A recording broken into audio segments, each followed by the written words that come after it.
Hello बच्चों, आपका स्वागत है आपके अपने YouTube channel easy to learn पे।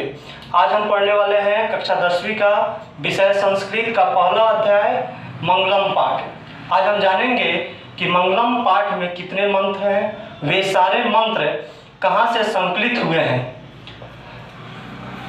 मंगलम पाठ में मंत्रों की जो संख्या है वो 5 है और ये सारे मंत्र उपनिषद से लिए गए हैं। मंगलम पाठ के पांचों श्लोक उपनिषद से लिए गए हैं। आइए पहले समझते हैं उपनिषद क्या होता है, उपनिषद का अर्थ क्या होता है। उपनिषद शब्द 3 अक्षरों से मिलकर बना हुआ है। उप जोड़नी जोड़ शब्द। उप का अर्थ होता है निकट, नी का अर्थ होता है श्रद्धा और शब्द का अर्थ होता है बैठना, यानी कि श्रद्धा से निकट बैठना, निकट बैठना। अब श्रद्धा से निकट बैठना तो किसके पास? गुरु के पास श्रद्धा से निकट बैठना।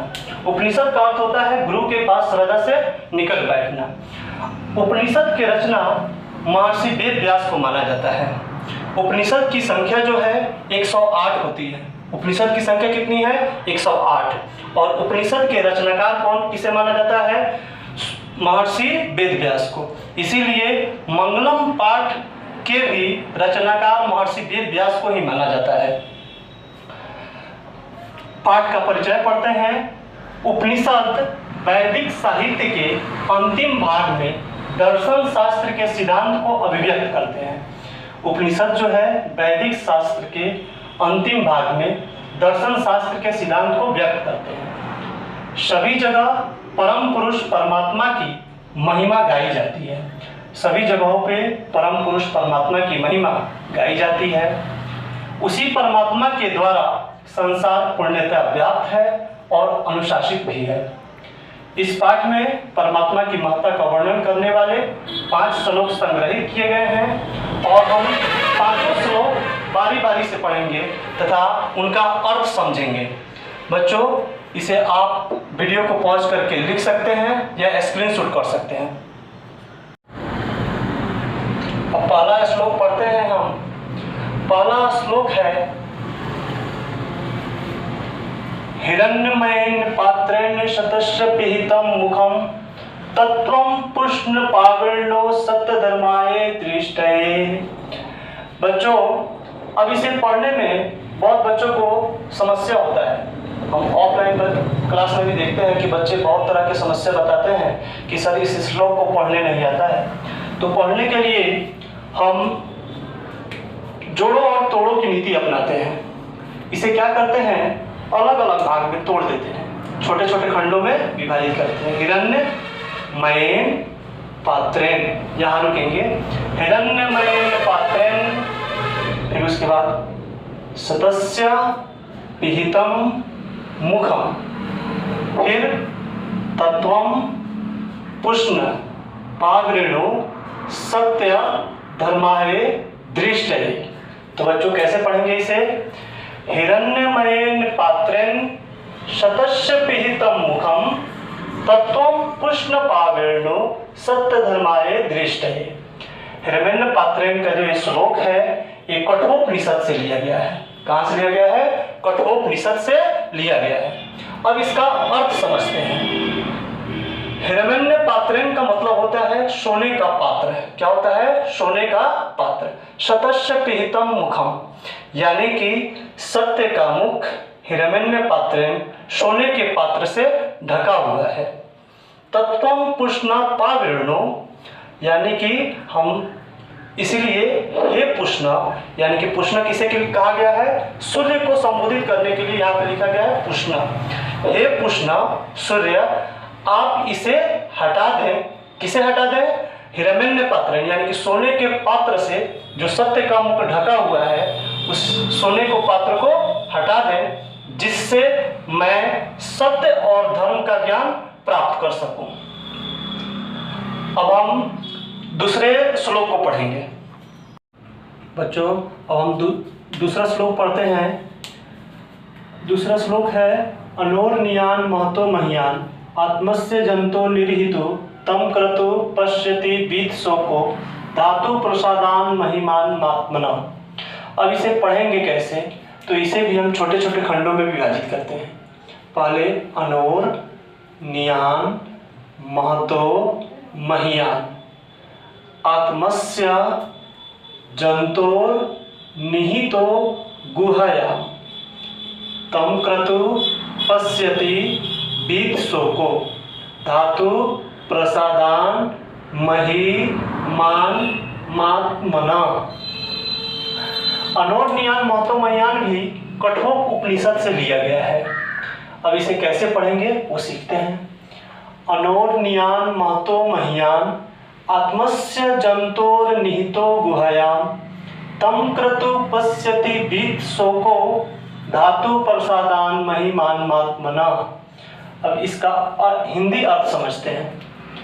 अनोर्नियान महतो मह्यान यानी कि प्राणियों के हृदय रूपी गुफा में छोटा से छोटा यानी कि अणु से भी अणु और महान से भी महान आत्मा विद्यमान रहती है।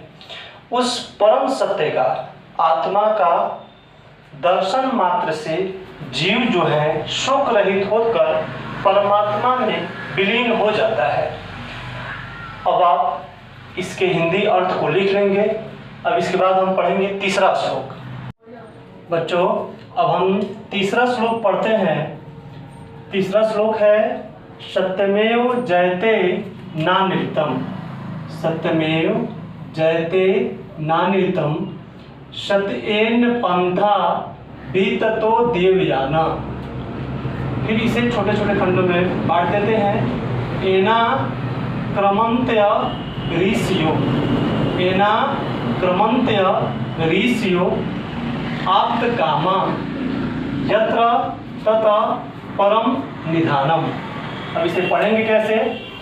सत्यमेव जयते नानृतम सतेन पंथा बीतत देवयाना एना क्रमंत्य ऋषियो हाप्त कामा यत्र तथा परम निधानम।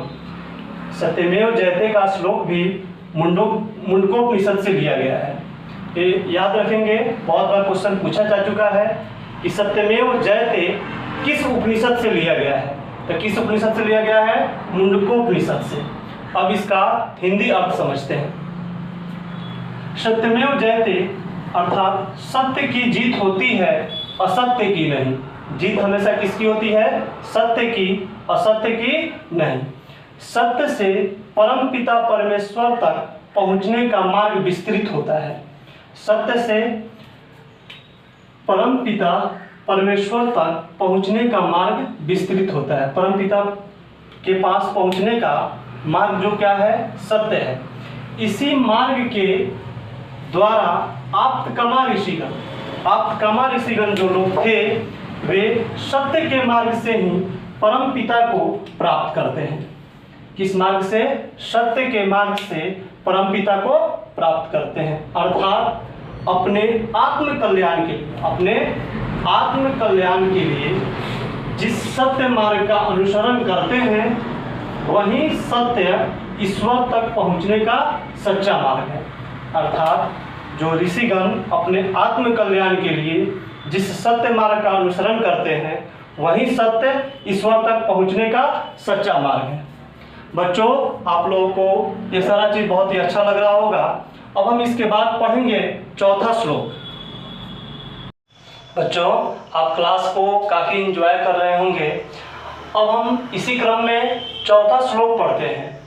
चौथा श्लोक है यथा नभः स्यन्दमाना समुद्रे यथा नभः स्यन्दमाना समुद्रे अस्तं गच्छन्ति नाम रूपे विहाय तथा विद्वान नाम रूपात् विमुक्त परात् परम पुरुष मुपैति दिव्यम।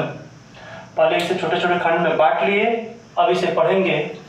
यथा नभः स्यन्दमाना समुद्रे अस्तं गच्छन्ति नाम रूपे विहाय तथा विद्वान नाम रूपाद विमुक्ता परात् परम पुरुषमुपैति दिव्यम। यथा नदा का श्लोक भी मुंडकोपनिषद से लिया गया है। अब इसका हिंदी अर्थ समझते हैं। जिस प्रकार निरंतर बहती हुई नदियां अपने नाम रूप को त्याग कर समुद्र में विलीन हो जाती हैं। अनेक जगह से आती हुई नदियां जो हैं समुद्र में जब मिलती हैं तो अपने नाम रूप को, अपने नाम को त्याग देती हैं और समुद्र में विलीन हो जाती हैं।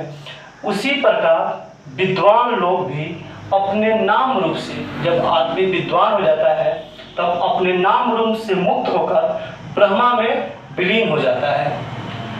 तो बच्चों, अब हम चौथा श्लोक पढ़ें। अब इसके बाद पढ़ेंगे पांचवा श्लोक। बच्चों, हम क्लास को काफ़ी एंजॉय कर रहे हैं और इसके साथ साथ पढ़ रहे हैं। अब पांचवा श्लोक जो अंतिम श्लोक है इस पाठ का, अंतिम श्लोक पढ़ेंगे। इसे भी छोटे छोटे खंडों में तोड़ दीजिए। वेदामेतं पुरुषं महानतं आदित्यवर्णं तमसा परस्तात् तमेव विदित्वाति मृत्युमेति नान्यपंथा विदते। इसे पहले भी बताया है, अ का उच्चारण किया जाता है, अयनाय। कैसे पढ़ेंगे अब इसे? वेदाहमेतं पुरुषं महानतं आदित्यवर्णं तमसं परस्तात् तमेव विदित्वाति मृत्युमिति नान्यपंथा विदते अयनाय। यह भी वेदाहमेतं पुरुषं महानतं जो श्लोक है श्वेताश्वर उपनिषद से लिया गया है। अब इसका हिंदी अर्थ समझते हैं। इसका हिंदी अर्थ है, मुझे ही परम पुरुष जानो जो आदित्य वर्ण के रूप में अंधकार के आगे प्रकाश के रूप में हूँ। सूर्य ही कह रहे हैं, मुझे ही परम पुरुष जानो, मुझे ही परम पुरुष जानो जो आदित्य वर्ण के रूप में, किसके रूप में? आदित्य वर्ण के रूप में अंधकार के आगे प्रकाश के रूप में हूँ। मुझे जानने वाला मृत्यु को भी पार कर जाता है। आदित्य वर्ण कहते हैं कि मुझे जानने वाला मृत्यु को भी जीत लेता है, उससे पार कर जाता है। इसके अलावा कोई दूसरा रास्ता नहीं है, अर्थात प्रकाश के जाने बिना कोई दूसरा रास्ता नहीं है। अब हम पाठ्य पुस्तक को पढ़ चुके हैं। इसके बाद हम इसके प्रश्नोत्तर को तथा ऑब्जेक्टिव प्रश्न को कैसे सॉल्व करेंगे उसे सीखेंगे नेक्स्ट वीडियो में। धन्यवाद।